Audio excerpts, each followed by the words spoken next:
तो नमस्कार, मैं पंडित ब्रजेश चंद्र पाठक मनोकामना ज्योतिष चैनल पर आज आपके सम्मुख हमेशा की तरह सिंह राशि वालों के लिए बिल्कुल सन्निकट निकट भविष्य में क्या होने जा रहा है और 2026 में आपके साथ क्या होने वाला है, इसको हम समझेंगे। समझने से पूर्व गणेश जी से श्री गणेश करते हैं, आप भी इसमें शामिल होइए। फिर आप जिस चीज को जानने की इच्छा रखते हैं वह चीज आपको इस चैनल पर मिलेगा और आप इसको शेयर लाइक सब्सक्राइब करें। अगर पहली बार हमारे चैनल पर आप आए हैं तो बेल आइकन दबा लें कि इस तरह की जानकारी आपको हमेशा मिलते रहे और हर तरह से अपने भविष्य के बारे में आप अवगत होते रहें। राशिफल, साप्ताहिक राशिफल, दैनिक राशिफल, मासिक राशिफल, वार्षिक राशिफल इस चैनल पर आपको हमेशा मिलते रहेगा। अगले साल के 2026 के बारे में जानना चाहते हैं तो प्लेलिस्ट में डाल दिया गया है, उसमें आप हर राशि के लोग अपनी राशि प्लेलिस्ट में जाकर देख सकते हैं और मासिक राशिफल भी आप यूं ही देखते रहें। तो आगे बढ़ने से वक्रतुंड महाकाय सूर्यकोटि समप्रभ निर्विघ्नं कुरु मे देव सर्वकार्येषु सर्वदा। मित्रों, 2025 में जो भी किया आपने रसास्वादन वह वृद्धि हो पर्वत बन जाएगा गंधमादन। गंधमादन पर्वत एक है जिस पर कि आप जानते हैं कि हनुमान जी विचरण कर रहे हैं। सप्त चिरंजीवी में एक हनुमान जी हैं जो इसी पर्वत पर विचरण करते हैं और कमल सरोवर है जिसका कि प्रतिदिन नित्य प्रतिदिन एक कमल का पुष्प वो अपने जो इनके आराध्य श्री राम जी को अर्पण करते रहते हैं। और यहाँ पर गंधर्व ऋषि मुनि लोग हमेशा आनंदित रहते हैं और सब चीज मनोनुकूल वहां पर रहता है। बिल्कुल सुगंधमय वातावरण वहां पर रहता है और बड़े बड़े ऋषि मुनि। और यहीं पर जो है यह कैलाश पर्वत के उत्तर दिशा में ये गंधमादन हिमालय है जिस पर कि आप जानते हैं कि हनुमान जी जो बगीचे में बैठे थे तो भीम का अहंकार यहीं पर टूटा था। इस तरह के गंधमादन पर्वत की विशेषता, विलक्षणता, विशिष्टता बहुत ही रमणीय स्थल है और सौंदर्य से परिपूर्ण है। और यहाँ का वर्णन श्री रामचरितमानस में तुलसी बाबा ने भी किया है, महाभारत में भी इसका उल्लेख मिलता है। गंधमादन पर्वत की बहुत बड़ी विशिष्टता है। इसका उदाहरण, इसका वर्णन, इसकी व्याख्या इसलिए कर रहा हूं कि 2025 में आपने जो जो योजना बनाई है, जो जिस क्षेत्र से भी जुड़े हुए हैं उनके लिए बहुत ही अब शुभ परिणाम, शुभ फल, शुभ चीज सब ये होने वाला है। क्यों कि आप जान रहे हैं कि गोचर में लंबी अवधि वाले शनि जहां आपके अष्टम भाव में मीन राशि में बैठकर हर एक कार्य को आपको शुभ महत्व को प्रदान कर रहे हैं, वहीं पर शनि की राशि में राहु बैठकर सप्तम भाव में जो जाया भाव कहलाता है और साझेदारी के कारोबार के लिए और देश विदेश से आयात निर्यात कोई भी साझेदारी कारोबारों के लिए भी यह बहुत शुभ परिणाम देने वाला होता है। तो अभी तक जो बुधादित्य योग था सिंह राशि वालों के लिए 3 अक्टूबर से बुधादित्य योग से खंडन हो गया बुधादित्य योग का और 9 तारीख को शुक्र केतु का सिंह राशि में जो युति चल रही है उसका भी विखंडन हो जाएगा। 9 तारीख को 10:55 पर शुक्र कन्या राशि में आ जाएंगे। कन्या राशि में आएंगे। कन्या राशि में शुक्र का आना नीच राशि का होता है, लेकिन यहाँ पर आपको ध्यान देने से कई लोग कहेंगे कि नीच में आ गए शुक्र तो अब कुछ उल्टा पुल्टा हो सकता है। आपको धन से संबंधित, कोष से संबंधित, निवेश से संबंधित, स्टॉक मार्केट से संबंधित कई चीजों में लोग उल्टा परिणाम बता सकते हैं, लेकिन ऐसा नहीं होने वाला है क्योंकि आपका कम्युनिकेशन स्किल इतना अच्छा बनने जा रहा है जिससे कि कुटुंब परिवार में भी स्वर्गीय माहौल की अनुभूति करने वाले हैं आप। और इसलिए यह नीच का फल नहीं देंगे। सूर्य के साथ इनका युति है तो शुक्रादित्य योग होता है। बुधादित्य योगों से वंचित हुए तो शुक्रादित्य योग तैयार होने जा रहा है 9 अक्टूबर को 10:55 दिन में। तो ये रहेंगे आपके 17 सितंबर तक सूर्य और शुक्र की युति।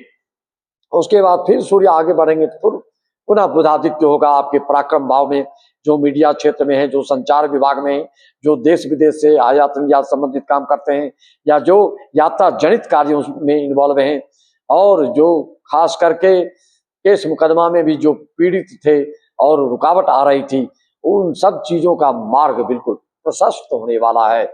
जो भी सामने में दुश्मन बनकर आपका आएगा वह ध्वस्त हो जाएगा, धूल धूसरित हो जाएगा, छिन्न भिन्न हो जाएगा, तितर बितर हो जाएगा, इधर उधर हो जाएगा।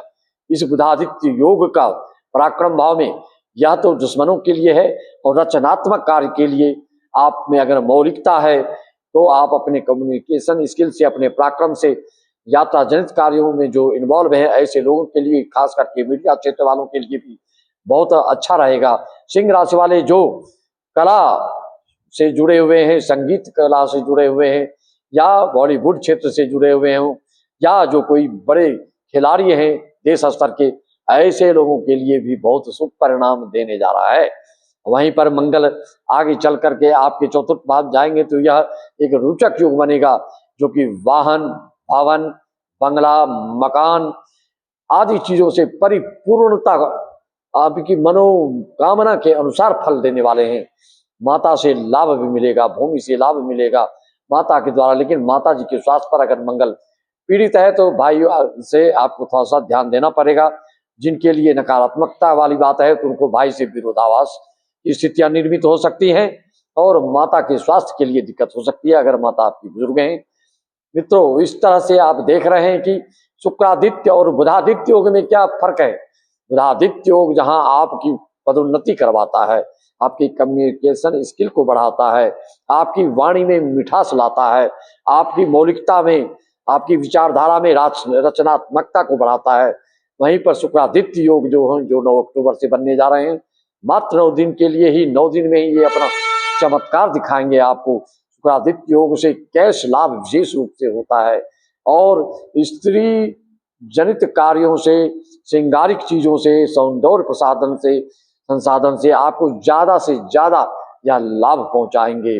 जो स्टॉक मार्केट में अपना हाथ आजमाना चाहते हैं, या धन कोष से संबंधित उसका स्थानांतरण, या उसको फिर किसी तरह से उसके भविष्य में और बढ़ाने की इच्छुक हैं, इस तरह की रूपरेखा, इस तरह की योजनाएं आपकी बिल्कुल फलीभूत होने जा रही है।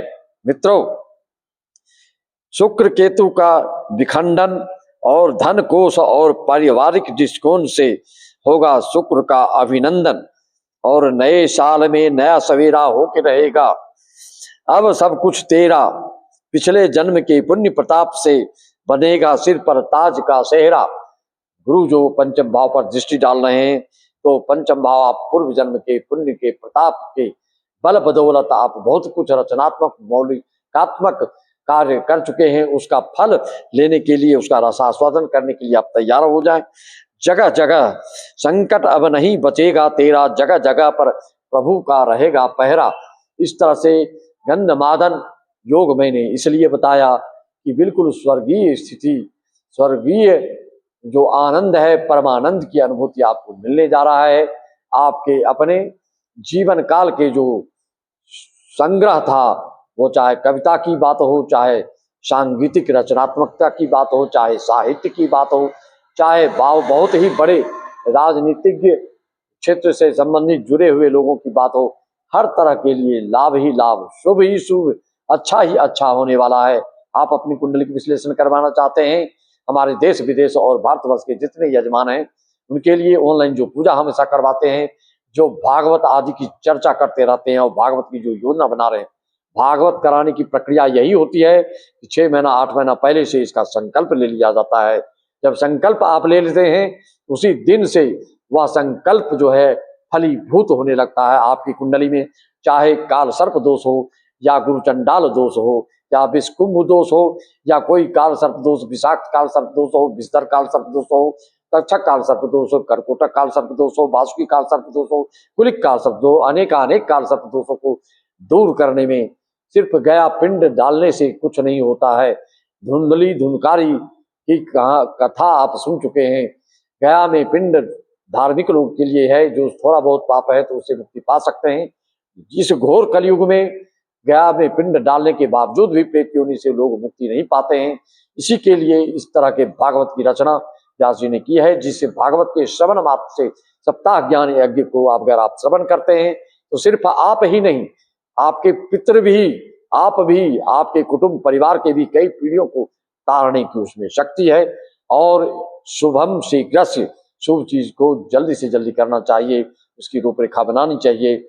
जो भी अच्छे कार्य है उसमें आलस्य दिखाना, उसमें उत्साहहीनता दिखाना, यह पौरुषता वाली बात नहीं होगी। यह आपके भविष्य के लिए काजल कलंक की तरह आपको चपेट में ले लेगा। ये तो वीडियो ज्यादा बड़ा ना हो, इसलिए मैं अपनी वाणी विराम देते हुए आपको जिस तरह की भी समस्या का हल चाहते हैं, जो भी हमसे आप मार्गदर्शन चाहते हैं, जिस तरह की भी आप जानकारी चाहते हैं, मैं आपको संतुष्ट करने के लिए तत्परता के साथ आपको अवगत कराऊंगा। शिवानी के साथ सबको राम राम, जय श्याम, ओम शिवाय, हरिओम तत्सत, सत श्री अकाल, जय सच्चिदानंद, जय महाकाली, जय महालक्ष्मी, जय महासरस्वती।